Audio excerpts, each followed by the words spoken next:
Hey everybody, ThrewRedButter here, back again with another beer review, coming at you today with a beer from Widowmaker Brewing out of Braintree, Massachusetts. It's a collaboration beer with Zool Beer Company out of Tennessee.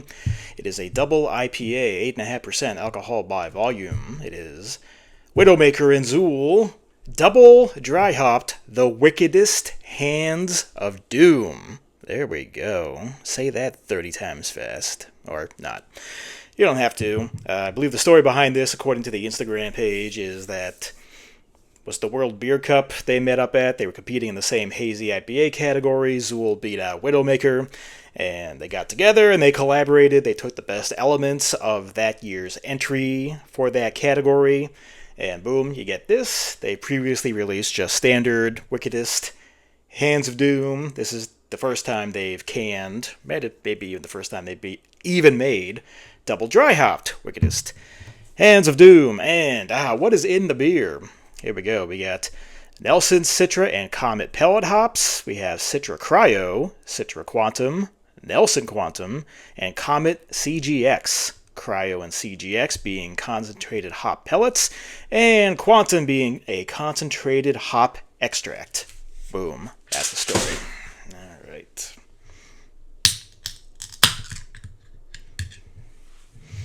And pour.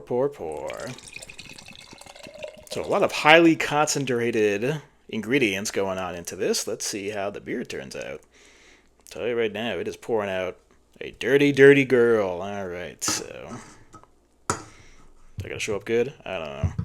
Alright, so the appearance on the double dry hopped Wickedest Hands of Doom. Hands of Doom or Hand of Doom?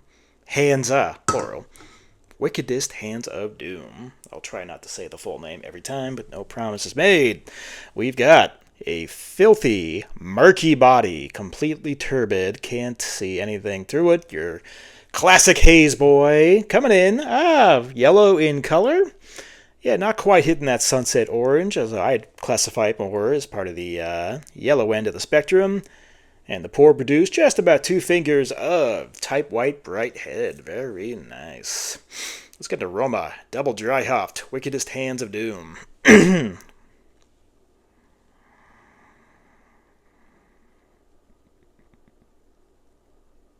Definitely getting a lot of bitterness. Getting that orange sherbet, orange cream. Orange rind, lemon peel, lemon zest.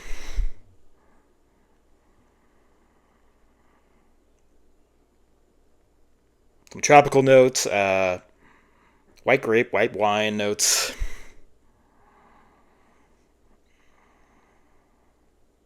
Yeah, sounds like a good. Yeah, sounds like what? No, smells like a good mix of ingredients in here. Good, yeah. We got a lot of contributions from the citrus and the tropical notes and good bitterness, so let's do it. Let's get a taste. Double dry hopped. Wickedest Hands of Doom. Cheers.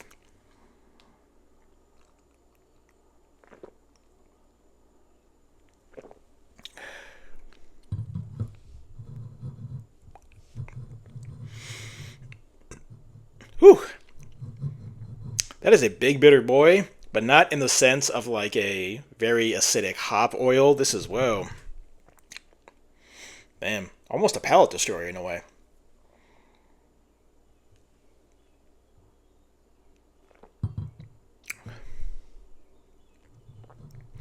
Wasn't really getting it on the nose, but I'm getting a big, like, powdery malt sensation on the taste. In terms of those citrus, it's kind of backed off that orange sherbet, orange cream thing, and I'm really getting more.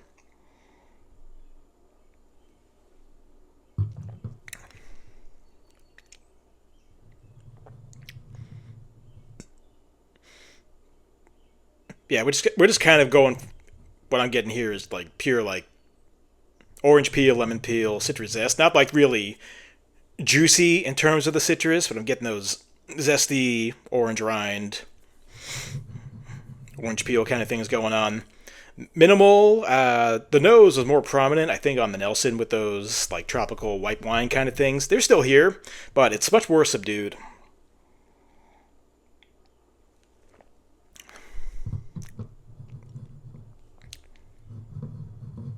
Actually, more that it warms up, I think everything's coming out more.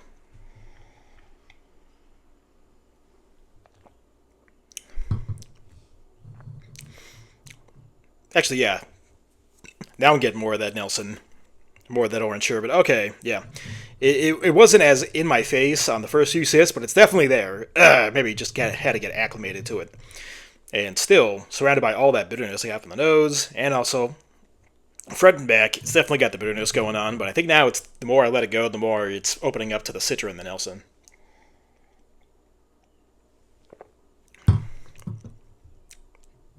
Actually, yeah.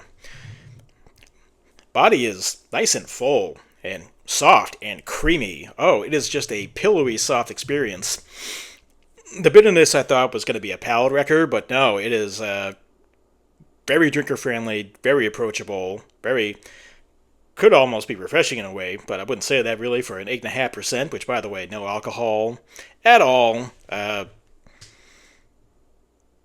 mean, quote unquote, if I may be permitted a cliche and say dangerously drinkable, but I mean, yeah, you would never know this is 8.5%, except maybe for the body, which is so, like, I'm not going to say it's thick, because that's not true, but with, Imperial IPAs, you could get into like a syrupy body, so I'm not saying it's that at all, but it's such a full thud of creamy fluffiness. Ooh, there we go.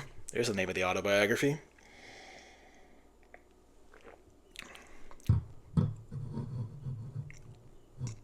And just, yeah, actually, yeah, more. That Citra and Nelson are just coming out more and more. Wow. All right. Maybe the first sip was a misfire.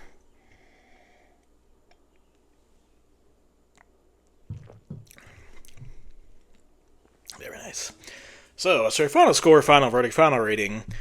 Widowmaker and Zool, Wickedest, double dry hop, the Wickedest Hands of Doom, 8.5%, double hazy IPA. Really good stuff here. Really good stuff. Just give it like 20 minutes out of the fridge to warm up, which I did not do, so that's probably playing a factor into it. But man, this is good use of all those highly concentrated hop pellets, the cryo, GCX, all that stuff. Really good use here, while still remaining super drinkable and approachable.